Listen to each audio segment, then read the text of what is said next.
Have you ever heard of a gorilla that could talk to people using sign language, played with kittens, made jokes, knew how to drive a car, and understood more than 1,000 words? And what if I told you that this gorilla thought about death and even left a chilling message for the world before she passed away forever? Today, I will tell you the amazing story of Koko, the gorilla who made us rethink the boundary between human and animal intelligence. On July 4, 1971, Independence Day in the United States, a baby gorilla was born at the San Francisco Zoo. She was given the name Hanabiko, which means fireworks child in Japanese. Later, her name was shortened to the simple Koko. At that time, no one could have imagined that this little gorilla would one day change our understanding of what animals are capable of. Koko's childhood was not easy. When she was still a baby, she got sick and had to be separated from her mother for treatment. When Koko was finally returned to her mother, the mother rejected her and refused to accept her as her baby. The little gorilla was left alone in a cage with other gorillas that were strangers to her. But fate had something special planned for her. In 1972, a young student from Stanford University named Francine Patterson, who was called Penny by everyone, decided to take care of Koko. Penny was working on her PhD research about communication with great apes and wanted to teach a gorilla sign language. At that time, gorillas were not considered very intelligent compared to other primates. People also thought they were aggressive, so scientists were not eager to interact with them. But Penny's experiment completely changed this idea. The beginning of Koko's training was not easy. When humans learn sign language, the instructor can usually guide the student's hands into the correct positions. But Koko did not allow anyone to touch her. So Penny had to show Koko an object and then demonstrate the sign for it, over and over again. But it turned out that Koko had an amazing ability to learn. The first sign she showed Penny was for drink, one finger touching her lips while the others were bent. Over time, a real friendship developed between the scientist and the gorilla. Koko was even moved from the zoo to a special trailer laboratory on the university grounds. The gorilla had her own room, but was allowed to go into all areas, including Penny's room. For safety, there was a cage in the trailer, but it was never needed. By the time Koko was 3 years old, she could confidently use about 200 words in sign language. She not only learned the names of objects, but could also express her emotions. When Koko was shown a picture of another ape that was about to take a bath, and Koko did not like bathing, she not only understood and used sign language, but also had a real sense of humor. One time, she called herself a good bird and claimed she could fly, then admitted it wasn't true. She was joking. Another time, she pulled Penny's hair and then, laughing, signed an apology. This showed that Koko had what scientists call theory of mind, the ability to understand that other beings have their own thoughts and feelings that are different from her own. If Koko did not know the name of an object, she invented her own by combining familiar words. For example, the ring that Penny wore, Koko called a finger bracelet. Isn't that logical? After all, a ring really does look like a bracelet for a finger. This kind of linguistic creativity appeared in other situations as well. When she first saw a mask, she called it an eye hat. When she looked into a cup that had no water in it, she signed drink no. This ability to create new words showed that Koko was not just memorizing signs, but truly understood their meaning. She could creatively combine signs to describe new concepts. Skeptics said that Dr. Patterson was simply training Koko like a circus animal. But the facts proved otherwise. When Koko was alone, she played with her dolls and had long conversations with them using sign language. She even tried to communicate in sign language with other animals, and when she did not receive a response, she switched to inanimate objects. Such behavior is difficult to explain as simple training. According to different IQ tests, Coco's intelligence was estimated to be between 70 and 90 points. This is lower than the average human IQ, but still an astonishing result for an animal. She could draw at the level of a 4-year-old child, depicting her favorite toys and the world around her. Coco even had a boyfriend, a male gorilla named Michael, who was also taught several words in sign language. Later, another male gorilla named Ndum joined them. Together, they formed the first pair of animals in the world that could communicate using human language. And they used sign language for more than just trading bananas. When Michael tore the leg off Coco's doll, she became very upset and called him Dirty Bad Toilet. One of the most touching stories in Coco's life was her friendship with kittens. On her birthday in 1984, she asked her caretakers to give her a cat as a gift. The caretakers brought her several stray kittens to choose from. Coco carefully examined each one and decided to keep a small grey kitten without a tail.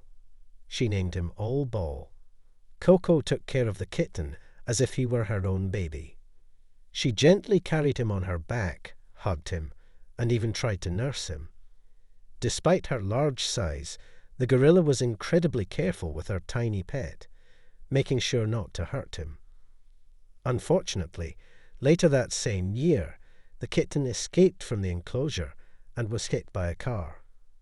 Coco's reaction to the loss of her beloved pet shocked even experienced scientists. When she was told this sad news, she first seemed to be in shock. She sat quietly, as if she had not heard anything. Then she began to make soft moaning sounds, deep, sorrowful noises that gorillas use to express grief. She made signs indicating sadness, furrowed her brows, and used the words sad and bad, pressing her hands to her cheek, the sign for sleep. She repeatedly signed sleep cat, as if trying to accept that her friend had fallen asleep forever. After All Ball's death, Penny noticed that Coco continued making sounds similar to human crying for several days. She refused to play and kept repeating the sign for sad. This ability to experience loss and express grief made Coco even more similar to a human. In the years that followed, Coco had new pet kittens. On her 44th birthday, she received 2 new kittens, which she named Miss Black and Miss Grey after their fur colors. Videos of the enormous gorilla gently stroking a tiny kitten became viral on the internet, touching and amazing people all over the world. Coco was known not only for her intelligence, but also for her personal habits and peculiarities. For example, she had an unusual obsession with the human chest. She showed a strange interest in this part of the body, and sometimes used gestures to express her desire to see it. In 2005, 3 caregivers who worked with Coco even filed a lawsuit, claiming that they were forced to fulfill this unusual request from the gorilla, which was expressed in sign language. Coco had an incredible sense of self-awareness. By the age of 19, she successfully passed the mirror self-recognition test. Unlike most gorillas, who see their reflection as another gorilla, Coco immediately recognized herself. She was often seen looking at her reflection, which was evidence of her extraordinary self-awareness. She loved watching movies, and her favorite film was *T with Mussolini*. Every time she watched the saddest scene in the movie, the moment when the young boy says goodbye to his family, Coco would turn away so she wouldn't get upset. The film *Jurassic Park*, which featured dinosaurs, impressed her so much that she became afraid to approach her toy dinosaurs. All of this demonstrated the depth of Coco's emotional world. Coco's fame grew every year. Her photograph with All Ball appeared on the cover of National Geographic magazine, becoming one of the most popular images in the history of the publication. Many celebrities visited to meet the extraordinary gorilla. Among them was comedian Robin Williams, with whom Koko developed a warm relationship. There is a touching video recording of their meeting, where Koko tries to put on Williams' glasses, invites him to tickle her, and the two of them make funny faces together. When Williams tragically passed away in 2014, Koko became noticeably sad after hearing the news and walked around looking downcast all day. Koko not only communicated in sign language, but also learned to use a special computer with symbols, which allowed her to type words, and the computer would then speak them aloud. She also learned how to draw and write simple symbols. She could hold a pen, select options from a menu on paper, or create basic drawings. Amazingly, Koko even learned to play musical instruments, such as the harmonica, toy flutes, and even a simple recorder. In 2012, scientists were astonished to observe Koko blowing into a recorder and producing sounds, an achievement that was previously thought to be impossible for primates due to the structure of their respiratory system. One of the most mysterious aspects of Koko's personality was her attitude toward the concept of death. One day, a caregiver showed her a skeleton and asked whether it was alive or dead. Koko responded with the sign for dead. When asked where dead gorillas go, Koko calmly replied, "Comfortable hole," and then blew a goodbye kiss. This made many people wonder just how deeply the gorilla understood the idea of death. In the final years of her life, Koko became a kind of ambassador for nature. She urged people to take care of the planet and other animals. "Nature is watching you," she signed, which sounded somewhat ominous but made people think. It was as if she felt responsible for all her fellow gorillas who remained in the wild. On June 19, 2018, just a few weeks before her 47th birthday, Koko peacefully passed away in her sleep. Her death was mourned by millions of people around the world, for whom she had become a symbol of interspecies friendship and understanding. The * Gorilla Foundation *, which was created to support the work with Koko, stated that her legacy will live on, shaping our understanding of the emotional and cognitive abilities of gorillas. But before leaving this world, Koko left humanity with a chilling message. As if possessing deep knowledge of human history, she gave us words that force us to reflect on the very essence of the relationship between humans and nature. ****, I am gorilla. I am flowers, animals. I am nature ****, man Koko love. Earth Koko love. But man stupid. Koko cry ****, fix Earth. Help Earth. Nature see you. Thank you ****.